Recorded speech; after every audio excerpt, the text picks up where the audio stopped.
하지만 이제 그 문제의 그 사건이 나옵니다. 8월 24일 날 그리고 25일 날 이베스트 투자증권과 메리츠증권에서 이 내용을 다루게 됩니다. 바로 쉐보레 충당금 이제 리콜 단행으로 에너지솔루션의 충당금이 우려가 되고 있다라고 얘기를 하고 있어요. 현 주가 수준은 화학과 생명과학 가치는 거의 반영되지 않고 소재, 전지 가치의 지주사 할인까지 받은 수준으로 거래 중이다. 좋은 매수 기회다. 요거는 이 매수 기회다라고 얘기를 하는 거는 이베스트 투자증권의 애널리스트에 대한 의견이고 또 다른 애널리스트 분들은 또 다르게 얘기를 하고 있어요. 같이 보자고요. 충당금 같은 경우에는 GM 리콜 8억 달러 기준에서 910억 원을 쌓았어요. 다만 리콜이 18억 달러로 증가할 때에는 1138억 원을 추가로 쌓으면 된다. 당장 22년도부터 배터리 공급은 부족한 상황이고 미국의 경우에는 중국 배터리 기업 진입도 불가능한 상황이기 때문에 향후 전기차 성장에 따른 배터리 수요 성장으로 동사의 캐파는 더욱더 확대될 것이다. 여긴 또 긍정적인 얘기를 하고 있는 거죠. 리콜 충당 결정에 따른 이익의 방향성에 대해서 불확실성이 있어서 24일 날 LG 에너지 솔루션 상장 예비 심사 기간이 연장이 되었어요. 어떻게 보면 악재일 수도 있는 것이죠.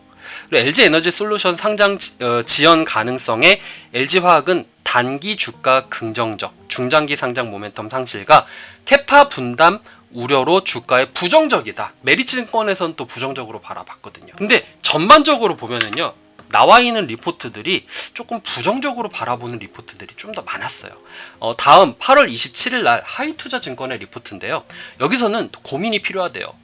또 이제 리콜 사태가 일어났죠. GM의 리콜, 폭스바겐의 ID3 화재, 그리고 미국의 ESS 화재, 상장 심사 연기, 이런 악재들이 한꺼번에 딱 겹치게 된 거예요. 충당금 설정 비율 상향 조정, 대규모 리콜 사태 반복으로 충당금 상향 조정이 이어질 수가 있다. 지금 충당금 이만큼 쌓았는데 충당금 더 갈 수도 있어. 파우치 중심의 사업 전략이 적합성, 이런 것들도 봐야 되는데 화재 발생 원인이 파우치형이기 때문에 다른 제조사는 각형으로 가고 있는데 얘네는 지금 파우치로 가고 있다라는 거죠. 단기 신뢰도도 지금 고민이라는 거예요. 화재 사고에 탑재된 배터리는 중국의 코나, 오창의 블렛, 그리고 폴란드의 ID3에 각각 생산된 것인데 동사의 귀책 부담 증가가 예상이 되고 또 이로 인해서 신뢰도가 같이 내려가게 된다라는 거죠. 이번 이슈들이 단기적으로 해결하기가 어려운 부분이고요.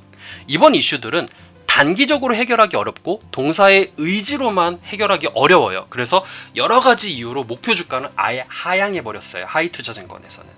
제가 지난 시간에도 말씀을 드렸지만 주가에 위기가 왔어요. 그 기업에 위기가 왔어. 근데 이거는 해당 기업이 해결할 수 있어. 예를 들어서 생산에 차질이 있다라던가 일회성 비용이 나온다라던가 이런 비용이 나가게 되어서 요거는 내가 해결할 수 있어 하는 부분들은 그 다음 분기라던가 그 문제를 해결할 수 있는 조건만 갖춰지게 되면은 바로 회복이 돼요. 하지만 이렇게 외부적인 압력, 외부적인 부분, 우리가 카카오 같은 경우에도 카카오 자체가 지금 문제가 있다라기보다는 외부적인 부분, 국가에서 이제 규제가 이뤄질 것이고 여기에 따라서 영업이익이라던가 이런 거는 카카오가 어떻게 하고 싶어서 할 수 있는 부분이 아니잖아요.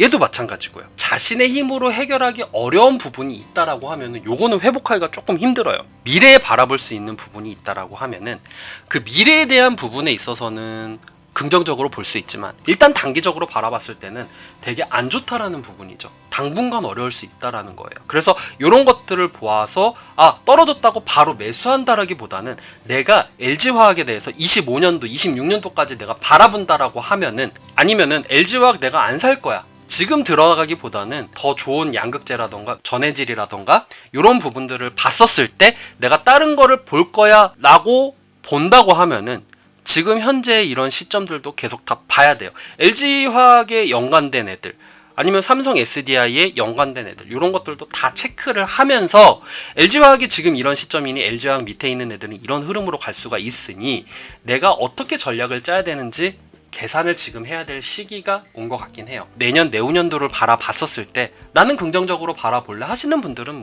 끝까지 들고 가도 되긴 하겠지만 지금 좀 아닌 것 같아 라고 하시는 분들은 어느 정도 반등이 나왔을 때 상계 처리를 한다라던가 이런 방식으로 빠져나오고 내가 다른 더 좋은 2차전지에 투자를 하는 것이 낫지 않을까라는 생각이 들어요. 오히려 현금을 확보하는 게 더 유리하지 않을까라는 생각도 조심히 한번 해보기는 해요. 자, 그 다음에 9월 1일 키움증권에서도 나옵니다. 3분기 기대치 부합할 거다. 리콜 이슈 등으로 일회성 비용이 증가가 되었고 투심이 부정적으로 일어날 수 있을 것이다 라고 얘기를 하고 있어요. 석유화학 부분 같은 경우에는 나프타, 부타디엔 등 주요 원재료 가격 상승에 따른 원가 부담 및 역내 증설 확대로 인해서 폴리머 제품 수익성 둔화로 전분기 대비해서 실적 감소가 예상이 되고 있고요. 아크릴레이트, EEH 등의 가격 상승 및 크래커 증설 효과로 국내 경쟁사 대비해서는 견고한 수익성이 예상이 되기는 해요. 동사의 신규 넘버 2 CNT 플랜트 생산 능력 같은 경우에는 1200톤으로 기존 500톤을 합치면은 1700톤의 생산 능력을 확보를 할 수가 있는 것이죠. 동사는 올해 4.9조 원의 첨단 소재 매출액을 향후 5년 안에 2배 정도 성장할 것을 목표를 하고 있어요. 그리고 동사는 작년 4만 톤 규모의 양극재 생산 능력을 2025년도 26만 톤까지 늘 계획이에요. 이게 점유율이 9.1%까지 늘어날 것이다 라고 얘기를 하고 있는 것이죠. 이런 긍정적인 부분도 있지만 지금 단기적으로는 리콜이라던가 일회성 비용 이런 부분 때문에 3분기에는 기대치 부합을 할 것이다 혹은 안 좋게 바라볼 것이다 얘기를 하고 있는 부분이고요. 우리가 이제 전망을 한번 보면은요, 내년도 매출을 봤었을 때는 매출액이 그래도 증가를 해요. 리콜 사태 일어났을 때 하이투자증권의 이제 전망치를 보면은 오히려 그래도 조금 긍정적으로 나온 부분들이 있죠. 올해는. 하지만 이제 영업이익 같은 경우에는 올해 대비해서 내년에 마이너스 22%가 나오기는 해요. 이게 좀 부정적인 이슈라고 볼 수가 있는 것이죠. 보통 제가 전망치 같은 거 내놓을 때 연도별 전망치를 봤었을 때 웬만하면은 올해보단 내년이 좋거든요. LG화학 같은 경우에는 영업이익이 마이너스 22%나 돼요. 그러니까 내년의 전망치가 그렇게 좋지는 않다라는 거죠. 에너지 솔루션이 빠져나가는 게 여기서 작용하는 것 같기는 해요. 많은 애널리스트 분들께서 1에서 2분기 때가 좀 피크였어요. 58%. 그리고 2, 3분기 때 44% 마이너스까지 가지만 그래도 3, 4분기 때는 마이너스 5%로 회복하는 모습을 보여주긴 합니다. 하지만 또 화이투자증권 같은 경우에는 52%까지 올라갔다가 2, 3분기 때 마이너스 54%까지 내려갔지만 그래도 3, 4분기 때는 19% 성장하는 모습을 보여주기는 해요. 물론 이거는 애널리스트에 따른 개인 편차가 굉장히 심하고 LG화학 같은 경우에는 또 바라보는 전망치가 다른 종목에 비해서는 좀 편차가 큰 편이에요. 그런 부분들을 바라봤을 때는 물론 편차가 큰 게 뭐 좋다고는 하지만 저는 굉장히 매력적이다라고까지는 말을 못하겠어요. 적정 주가를 보면은요, 5년간의 평균 PER 곱하기 21년도 EPS를 곱하면은요 278만 3천원 뭐 요 정도가 나와요. 그리고 21년도 EPS 곱하기 21년도 ROE 곱하기 100을 하면은요 117만 8천원 요 정도 나오고요. 그리고 목표 시가총액 같은 경우에는 곱하면은 58조 7,055억 원 정도가 나옵니다. 자, 그래서 종가 기준으로 해가지고 당연히 떨어졌어요. 지금 주가를 보더라도요, 월봉으로 보더라도요 8월에 굉장히 많이 떨어진 부분이 보이죠. 이때 리콜 사태가 일어났어요. 이때 배터리 리콜 사태가 일어나고 주가가 추세적으로 하락하고 있는 모습이 보이죠. 그때 아버님께서 여기서 엄청나게 추매를 했어요. 근데 떨어지고 또 떨어지고 손실이 커질 수밖에 없어요. 지금은 추세적으로 내려가고 있는 부분이기 때문에.